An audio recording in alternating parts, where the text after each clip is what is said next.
He was born Gilbert de Motier de Lafayette, a direct descendant of bold French knights who fought in the Crusades and alongside Joan of Arc.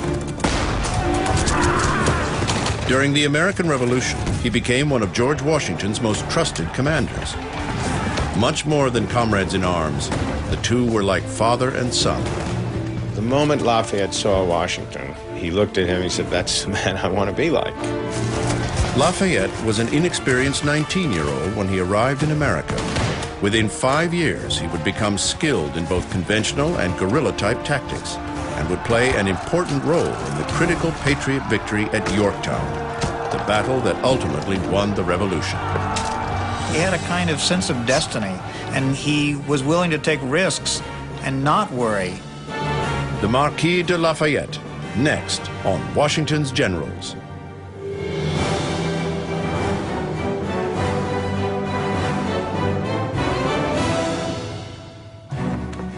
August 25th, 1777. A British army under the command of General William Howe has landed about 45 miles from Philadelphia, the capital city of the Patriot cause. As the British advance, George Washington sets his defensive lines along Brandywine Creek, one of the last physical barriers between the invading British army and the capital. Philadelphia was the informal capital of the American Revolution. It was where Congress was meeting, it was where the Declaration of Independence was signed. And General Howe hoped that taking Philadelphia would be the means to victory. Howe thought of Philadelphia as being like London. If you captured London, you took Britain. If you took Philadelphia, you took America. With a holding force threatening to cross the Brandywine and attack Washington, the main British force circled around and came in behind the Americans.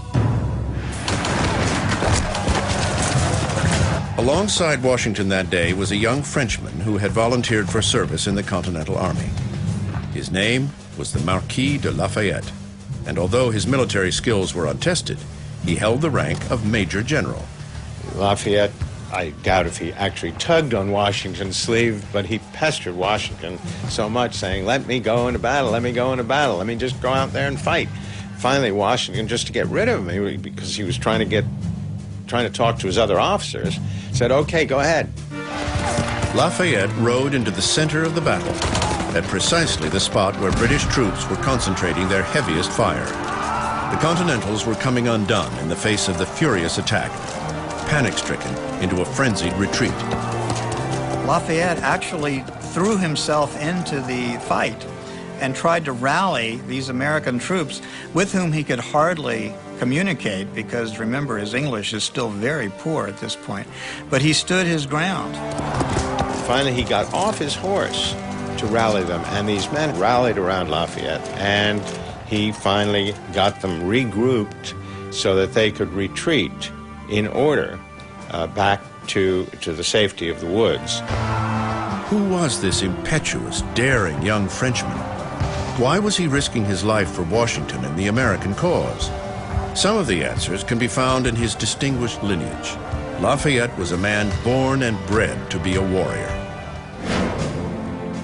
He belonged to one of the wealthiest families in France. When Lafayette was just 2 years old, his father was killed by the British in the 7 Years' War. It was a painful loss that would help shape Lafayette's destiny. From the time I was 8, he would write in his memoirs, I longed for glory. Lafayette was very aware of the military traditions in his family. He was very aware of the noble tradition of service to the king and of military action. And so I think that was an influence on him. From an early age, he wanted to make a mark in the world, and he believed that the military was the way a man of his class could do that.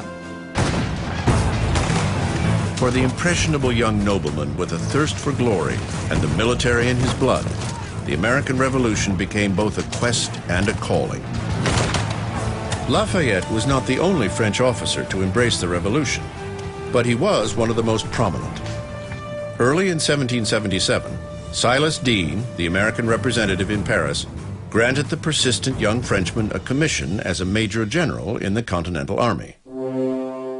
Lafayette was just 19, had never commanded troops in the field, had never faced hostile fire. He didn't even speak English. Nevertheless, he set sail for his destiny in America, despite the fact that his own king had ordered him not to go. As an officer in the French army, he would have moved up in the ranks. He was assured of a safe and secure career.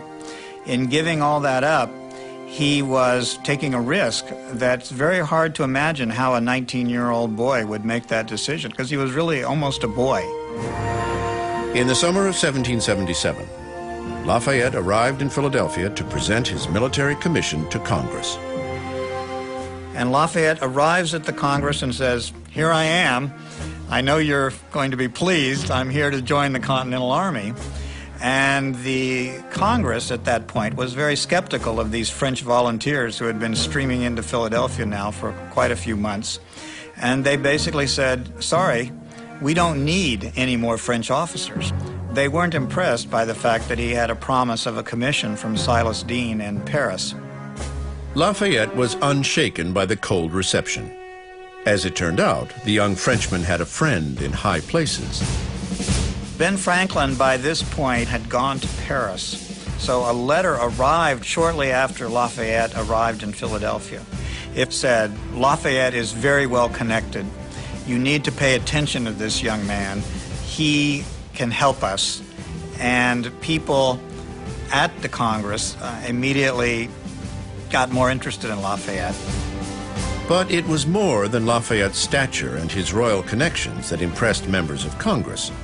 The difference with Lafayette was that they became convinced of the genuineness of his commitment to the American cause. Unlike everyone else who fought in the war at that point, he was the only one who stood to gain nothing economically or politically.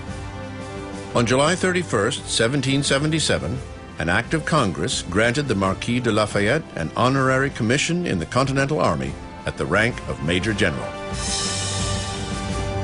That same evening, the fatherless French officer would meet the father of the American Revolution for the first time.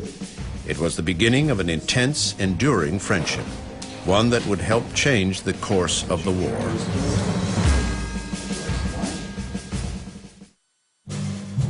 Lafayette was just 13 years old when he joined the King's Black Musketeers, the same regiment that would be immortalized in the timeless novel, The Three Musketeers.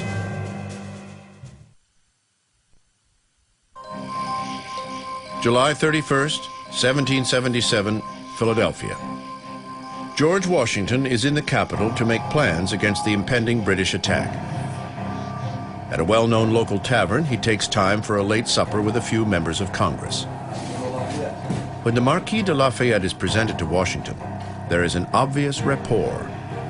What Lafayette did immediately in his conversation with Washington, he said, "I've come here to learn from you and from the American Army. I'm not here as a teacher. I'm here to learn from the American Army." And this made a great impression on Washington, because all of the other foreigners who had been coming from Europe came with the idea that they were going to teach the American Army what they needed to do to be a good army. The bond between the two men was almost instantaneous and went far beyond Washington's admiration for Lafayette's humility. The moment Lafayette saw Washington, he already was his hero. And he looked at him and he said, "That's the man I want to be like." That was the father he had always fantasized. And Washington saw Lafayette and said, "That's the son I've always wanted, someone who wants to be a soldier." And from the beginning, there was something that happened between the two of them. And other people noticed it as well. They said, "There's something unusual about the affection that General Washington feels for this young Frenchman." Evidence of this special relationship would become apparent when Washington asked Lafayette to attend a council of war with his top generals to plan the defense of Philadelphia. A few days later, Washington reluctantly sent Lafayette into the Battle of Brandywine Creek, where he helped rally the Patriot troops into an orderly retreat. But the young Frenchman would not escape unscathed. His first taste of combat was very nearly his last. end this struggle, he was shot in the leg and immediately began to bleed, and others recognized that he had been wounded. But it was typical of Lafayette at this point to try to show that he was a courageous volunteer for the cause, and he refused to leave the battle until the troops themselves pulled back from the fight. Washington heard of Lafayette's courage under fire, heard of Lafayette's wound, and was at Riverside when they were loading the wounded onto various barges to sail them upriver to Philadelphia. And he saw Lafayette being loaded on a barge and went to the doctor and said, "Take care of him as if he were my own son." I think what Washington meant by that was that Lafayette was from a very important French family, and if he died at this point in his career, it would be very bad for the American cause. So I think when he says treat Lafayette as if he is my son, he means give him the best care you possibly can, and don't treat him as just another member of the ranks. Although Lafayette had shown courage at Brandywine Creek, the Americans lost the battle, and the British soon took Philadelphia. After another defeat at Germantown a few weeks later, Washington went to winter quarters in Valley Forge, while Lafayette recuperated from his wound. Throughout his convalescence, Lafayette took time to write home. In correspondence with his wife and family, he apologized for the royal embarrassment caused by his departure. He also extolled the virtues of the Continental Army and the Revolution. He began writing letters back to France, explaining that these were good soldiers, that this was a noble cause, that this was an opportunity for France to make a contribution not only to America, but perhaps to its own interest, which was to reduce the power of the British Empire. And so, in his letters to his family, in his letters to the French government officials whom he knew, he began to argue this is a cause France should support. The young nobleman who had left France against the king's wishes was now starting to influence its foreign policy. When news of the British surrender at Saratoga reached Paris, the king was finally moved to act. In December, Benjamin Franklin was received at Versailles, and France soon recognized the United States as an independent nation. The French were looking for a way to weaken the British Empire. Their public claim was that they were helping the people of America gain their freedom. Behind closed doors, what the French government officials were really hoping to do was to strike a blow at the British Empire. Meanwhile, Lafayette was also writing letters to George Washington, begging for his own command. Consider, if you please, that Europe, and particularly France, is looking upon me, that I want to do something by myself and justify that love of glory which I let be known to the world. Washington responded favorably to Lafayette's appeal and asked Congress to give him command over a division of the Continental Army. On December 1st, 1777, Congress granted Washington's request. Washington gave Lafayette a field command. And many of the other officers were a little skeptical of Lafayette to begin with. And in fact, many of these officers became lifelong friends of Lafayette later on. Now, I would say with that officer corps around Washington being convinced of Lafayette's competence to handle this job, even though a very, very young man, again shows that Lafayette was a remarkable soldier. By the end of 1777, Lafayette had been in America less than 6 months. He had fought with distinction and been seriously wounded in action. Still just 19, Lafayette now commanded a full division of Patriot troops and was a favorite son of George Washington. The foundation for Lafayette's legend had been laid, but the events of the next few months would test the young general in ways that he never imagined. Throughout the United States, from Maine to California and Minnesota to Louisiana, there are 44 cities or counties named in honor of the Marquis de Lafayette.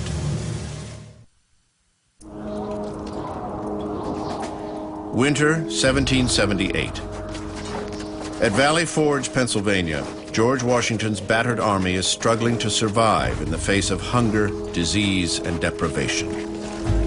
With the British Army in control of both New York and Philadelphia, any hope of a Patriot victory seems remote.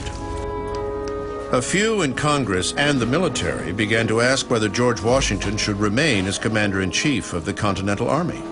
A plot is hatched to replace him.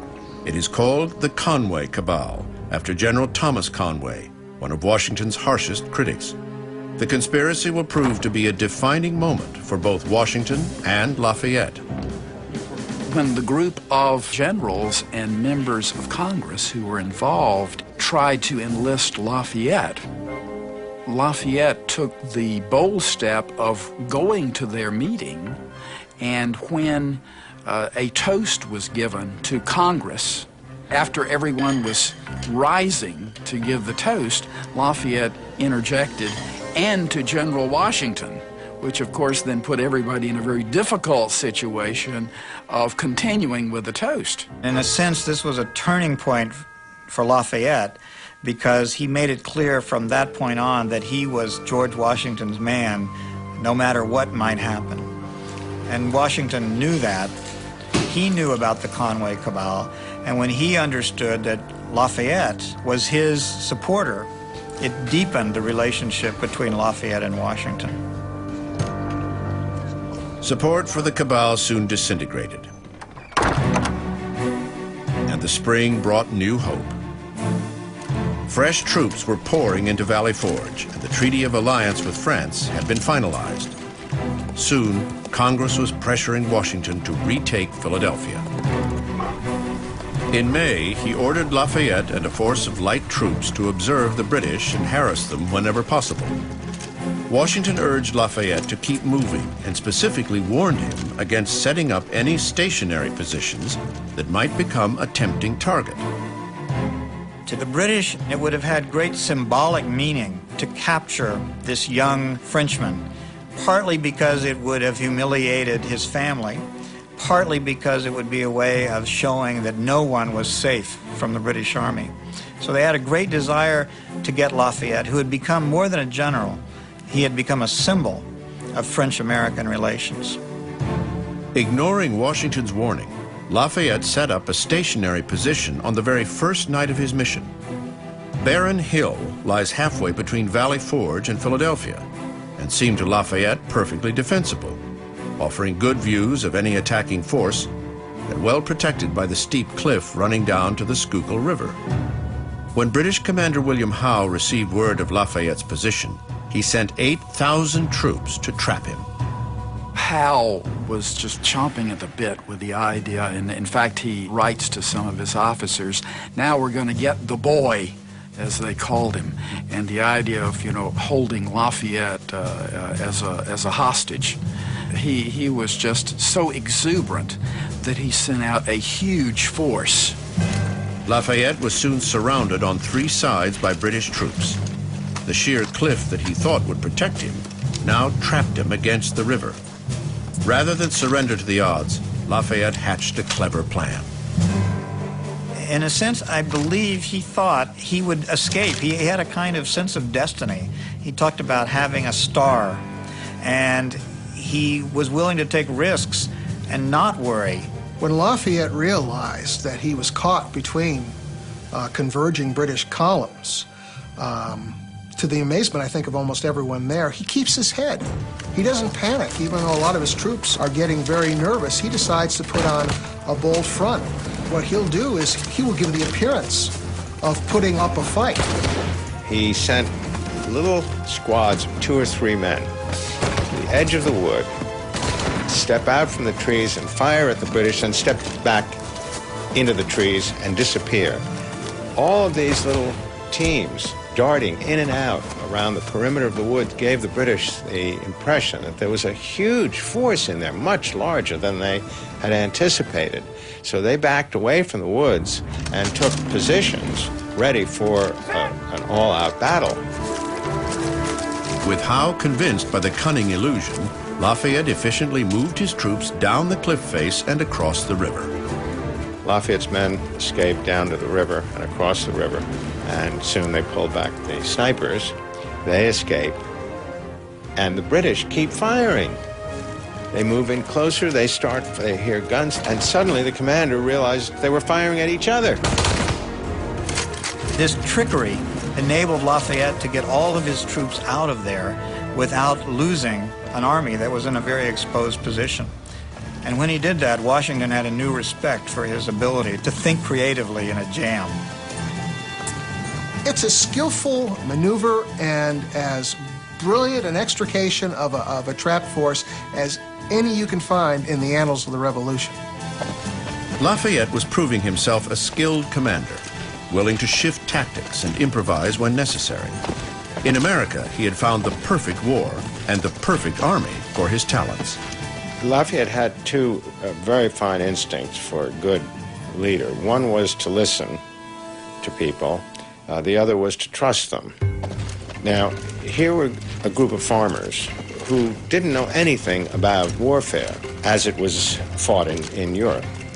Lafayette now had listened enough to his men to realize that European warfare was not valid under these conditions. Lafayette became receptive to what we would call maybe the tactics of guerrilla warfare, willing to make something as unconventional as an attack on the rear guard, willing to campaign in the winter, looking for ways to move quickly at night, strategies that were not common in European armies, but that could work in America. With the British still occupying Philadelphia, the importance of the new American alliance with France became clear. The French were now providing Washington with weapons, munitions, troops, and warships. Fearing that the British army might be trapped in Philadelphia by a French naval blockade, London ordered its commanders to withdraw. The British retreat from Philadelphia is a major undertaking and very risky for the British. It possibly presents Washington with his best chance early in the war to defeat the British.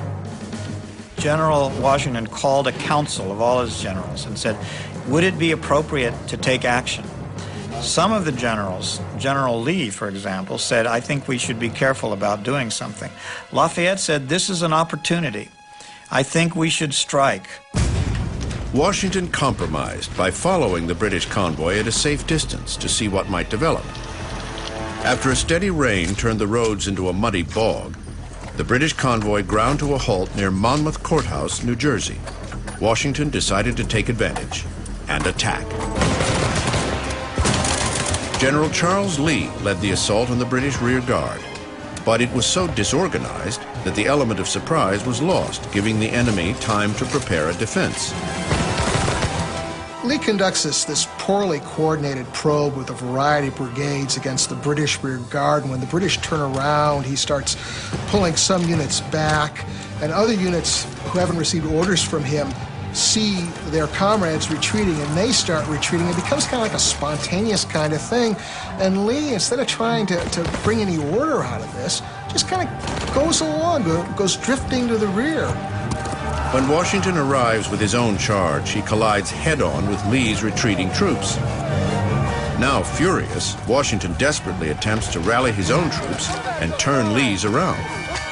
Here's Washington coming up with the rest of his army and expecting Lee to have made contact with the enemy in some sort of firefight that he can join, and he sees units passing him and troops acting like they're beaten, and he gets infuriated. He finally gets to Lee and he asks him what is the meaning of all this, and Lee, according to eyewitnesses, is only able to stammer, "Sir, sir," and Washington orders him to the rear and takes over himself.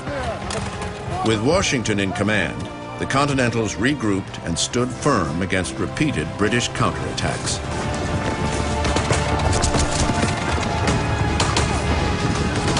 The battle essentially ended in a draw. And when night fell, the entire British force quietly slipped away.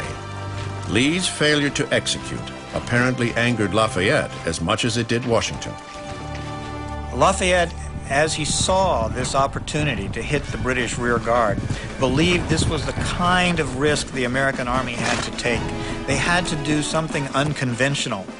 Unfortunately, General Lee did not have the same kind of imagination, did not realize the same kind of opportunity, and in fact, Lafayette suspected that Lee secretly had a kind of sympathy for the English, or at least he wanted to set up a situation where there would be a negotiated settlement rather than a decisive military victory. With the winter approaching, Washington urged Lafayette to return to Paris. The first attempts at French-American military cooperation had not gone smoothly. Washington realized the alliance needed to be strengthened. He wanted Lafayette to go back to the French court and press for increased support. Lafayette was the most persistent negotiator the Americans could have ever asked for. He repeatedly told the king and his ministers, you need to send more support, you need to send men, you need to send weapons, and the Americans can win the war. While Lafayette worked hard to advance the American cause, his own life moved forward as well. On Christmas Eve, 1779, his wife gave birth to their first son. Perhaps not surprisingly, the child was named George Washington Lafayette. The following spring, Lafayette would return to America and his mentor, George Washington. Together, they would challenge the most formidable military power on earth. Lafayette may be the only foreigner who has the distinction of dining alone with each of the first 7 presidents of the United States.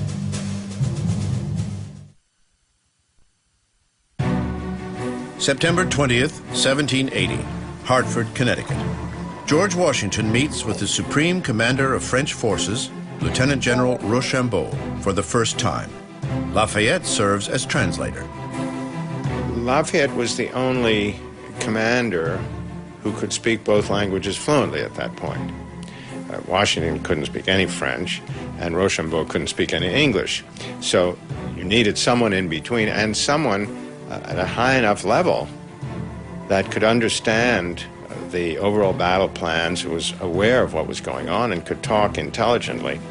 As the talks proceeded, Washington was disappointed to learn that Rochambeau was not yet prepared to commit his troops. We should never forget that at this point, the possibility of American success was still very far-fetched.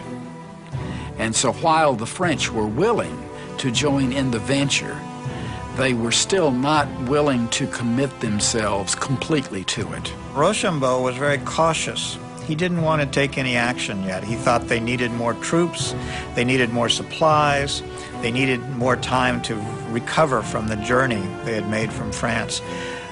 Lafayette was pushing for more immediate military action. At the conclusion of the 2-day meeting, Washington and Rochambeau signed a joint resolution that laid out guidelines for the prosecution of the war. The resolution also called on the King of France to provide additional ships and troops to America. In the meantime, Washington received a steady stream of bad news from the southern colonies. British General Lord Cornwallis was leading a ruthless campaign through the Carolinas towards Virginia. The possibility that the British might actually capture Virginia was just too much of a horror to the Americans to let that pass unquestioned. So the initial reports of the arrival of British troops required the dispatch of a force. During the ensuing fall and winter, Washington finally received word of 2 important Patriot victories in South Carolina. First at Kings Mountain, and then at the Cowpens. Still to come was the Battle of Guilford Courthouse in North Carolina, where the Continentals would fight Cornwallis to a stalemate. With the British weakened, Washington sensed opportunity. He ordered Lafayette and 3 light infantry regiments from New York to Virginia. Lafayette's task was daunting: defend against British raiders then roaming the state, as well as prepare for the possible advance from North Carolina of Lord Cornwallis. So poor Lafayette is facing something like 8,000 British soldiers, and he has this small force of Continentals, so he is in a kind of cat and mouse situation. He's going to try to appear to be the cat, but he's facing a really big mouse. On April 30th, Lafayette and his soldiers would be tested. A British force has massed for an attack on Richmond, Virginia. As he had at Barren Hill, Lafayette spread his troops very wide, creating the illusion of a much larger army. Rather than launching a full-scale frontal assault on the advancing British troops, he withdrew in a kind of rearguard action, refusing to engage them in a heads-up battle. But by doing that, Lafayette protected his troops in a strategy that's very typical of modern guerrilla warfare. He realized that the most important thing for his army was to keep it intact and in the field. There were several arms depots, ammunition depots, and Lafayette orders all of that stuff taken into the hills and hidden to keep it from getting to the British. So when the British forces now pull together and it's obvious they're going to drive him out, he simply retreats out of Richmond and leaves them a ghost town. Near the end of May, Lord Cornwallis and his southern army arrived in Virginia. By some accounts, Cornwallis went after Lafayette with a vengeance. Cornwallis's troops outnumbered Lafayette, probably 2 or 3 to 1. But that meant Cornwallis had to move with very long lines of supply. He had a very cumbersome style of getting his army around. Lafayette's troops, on the other hand, could move quickly. He had cavalry, and he could interfere in a harassing way. Little by little, Lafayette pulls farther and farther north. With each retreat, he leaves a couple of snipers behind to pick off the first of the British advance men. And little by little, these snipers begin to terrorize the British troops. No one wants to be in the vanguard. They know the first ones out are going to die and not even see who killed them. Bullets are just going to come out of the trees somewhere. Nevertheless, Cornwallis remained focused on his mission in the South. But some believe he also became obsessed with the Frenchmen. There are any number of times when Cornwallis tries to use this troop advantage to capture Lafayette. You see, again, the British officers have almost this obsession with capturing the boy. And he has so many more troops than Lafayette. Lafayette really has mastered this ability to run and hide. On June 10th, Patriot reinforcements under the command of Mad Anthony Wayne joined Lafayette at the Rappahannock River. Around the same time, Cornwallis broke off his advance and began to march towards the coast. Lafayette followed, close behind. I think Lafayette's pursuit of Cornwallis in the Virginia campaign was a decisive contribution to the ultimate American victory in the war. If Cornwallis had been able to escape from Virginia, to move back into the South, the war might well have continued for a long time because the British could have resupplied his troops. He could have consolidated in South Carolina or North Carolina. And I don't think the war would have ended as quickly as it did. But there was a more powerful force than Lafayette pushing Cornwallis back to the sea. His superior, Sir Henry Clinton. Clinton assumed that Washington was preparing a major attack against his British forces in New York. Clinton ordered Cornwallis to bring his troops to a safe port where they could be shipped north. Lafayette was very aware of the symbolic value of his campaign. He also realized that as Cornwallis withdrew toward the coast, that it would appear that he had Cornwallis on the run. And in certain ways he did. In other ways, Cornwallis was just following General Clinton's orders. Lafayette was writing off dispatches, sending word to France, sending word to Washington to give the impression that he had Cornwallis on the run. But General Clinton was not the only commander who believed that the crucial battle of the American Revolution would be fought in New York. Lafayette realized that he had an important role to play in Virginia, but all the time he was there, he was anxious because Lafayette suspected that the big battle was going to take place in New York. So he was always worried that he was going to miss the really big battle. Cornwallis arrived in Yorktown, Virginia on August 3rd and immediately began to build fortifications. No one knew it then, but the key battle of the American Revolution was about to commence, and the Marquis de Lafayette would be in the thick of it.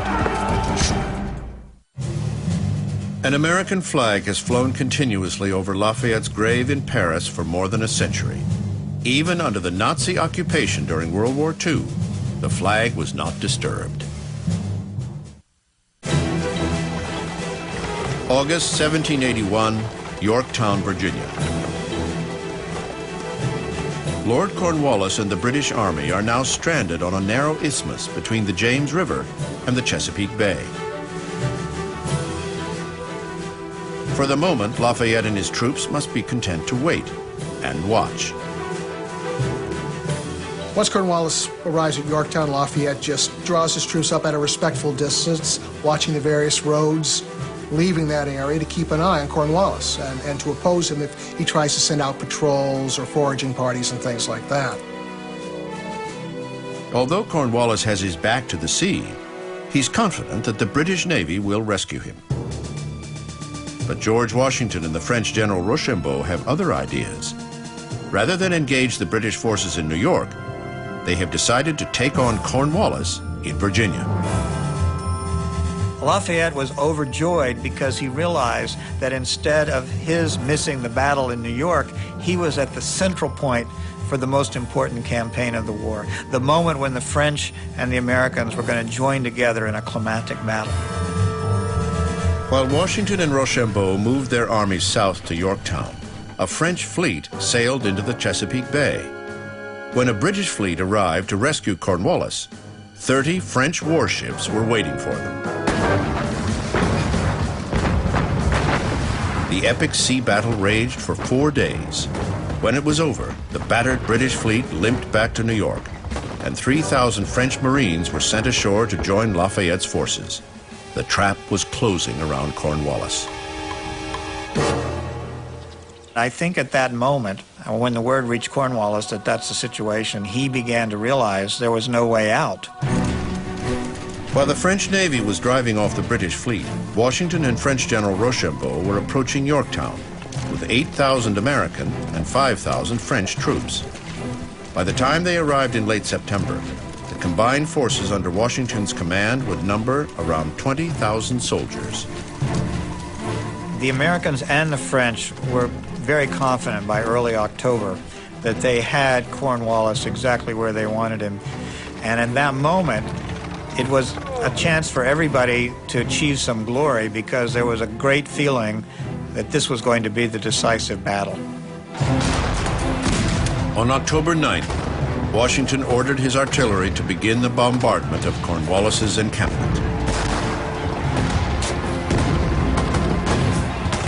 5 days later, the Patriot siege is still underway.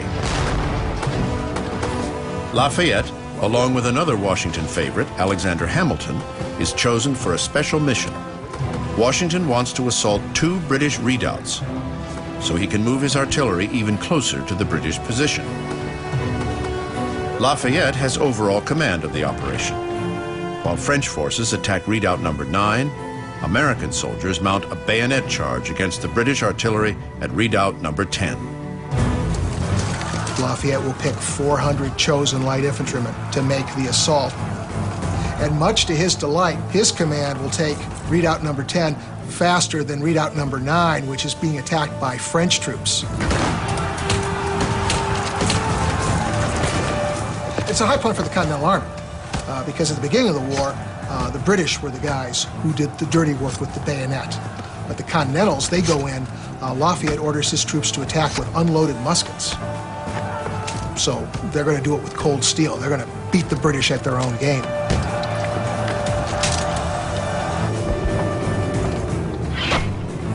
The redoubts are captured within 30 minutes. 3 days later, on October 17th, 1781, the siege of Yorktown ends. Realizing that the British Navy would never reach him, Cornwallis sends Washington his articles of surrender. He refuses to attend the formal ceremony, however, choosing instead to remain in his headquarters. Cornwallis was humiliated that he had been trapped in part by a young French general. But more generally, he was humiliated that this great British army was defeated. When he realized that he could not escape, that the siege was over, he couldn't bring himself to go out and surrender, so he sent other officers out. After all, in his eyes, these were rebels, and this was not a victory of one nation over another. There was no such nation as the United States. Cornwallis sends his sword to the ceremony with his junior officer, General Charles O'Hara. Rather than surrendering the sword to Washington, O'Hara tries to present it to the French commander, Rochambeau. Lafayette was standing next to Rochambeau, and before the British aide could surrender his sword to Rochambeau, Lafayette whispered to Rochambeau what was going on, and Rochambeau then pointed to General Washington as the commander-in-chief, to whom this aide would have to surrender his sword. And at least one account suggests that Washington also refused the sword, obviously aware of some intended snub, and pointed to Benjamin Lincoln, who had had to surrender to the British at Charleston. And Lincoln simply returned the sword, which was then returned to Cornwallis. Washington's victory at Yorktown marked the first scene of the final act for the British in America. Throughout the pivotal siege and the long campaign leading up to it, Lafayette had served both Washington and the new nation well. Lafayette's participation in the Yorktown campaign made him a central figure in the iconography of the Revolution, and I think to some extent it captures the international significance of the Revolution and makes it a world event rather than simply a domestic American event. Here was a major general, at one point the third highest ranking officer in the Continental Army, who was 19 when he arrived, and when he was instrumental in defeating Cornwallis and winning the Battle of Yorktown, he was only 24 years old. This is remarkable. I mean, some kids today are still teething at 24. On January 17, 1782, Lafayette returned to Paris wearing the uniform of an American general. His quest was over. The king would later award Lafayette the Cross of St. Louis, France's highest military honor. I don't think we would have won the war without Lafayette. I think he was the key factor, the key human factor in the war. We had to have the intervention of some foreign power. Well, there was only one other foreign power of any consequence, that was France. It's hard to say that the Americans would have lost the Revolution without Lafayette. I don't think one could say that. But I do think it's true that without Lafayette or someone like Lafayette, it would have been far more difficult for the Americans to build that alliance with the French. And that alliance with the French, the Army, the Navy, was in the end the decisive military step that enabled the Americans to win a decisive victory and gain their independence. In 1784, Lafayette returned to America for a triumphant tour, which included 10 days at Mount Vernon, visiting with George Washington. They had a kind of mournful visit, too, because they both felt there was a very good chance they would never see each other again. And this kind of father-son relationship that had developed since 1777 had built a bond between them that made the farewell in 1784 extremely painful. And when Lafayette left to head up to Boston, actually, to get a ship, Washington wrote later and said, "I watched for a long time, and I fear I will never see you again." It was a kind of sad farewell. So the relationship never really ended. They never saw each other again. On May 20th, 1834, the Marquis de Lafayette was laid to rest in a Paris cemetery. When his son, George Washington Lafayette, sprinkled a handful of dirt over his father's casket, he was fulfilling a promise. Lafayette had once collected soil from Bunker Hill in Boston. The old general's dying wish had been to be buried in the soil of both France and America.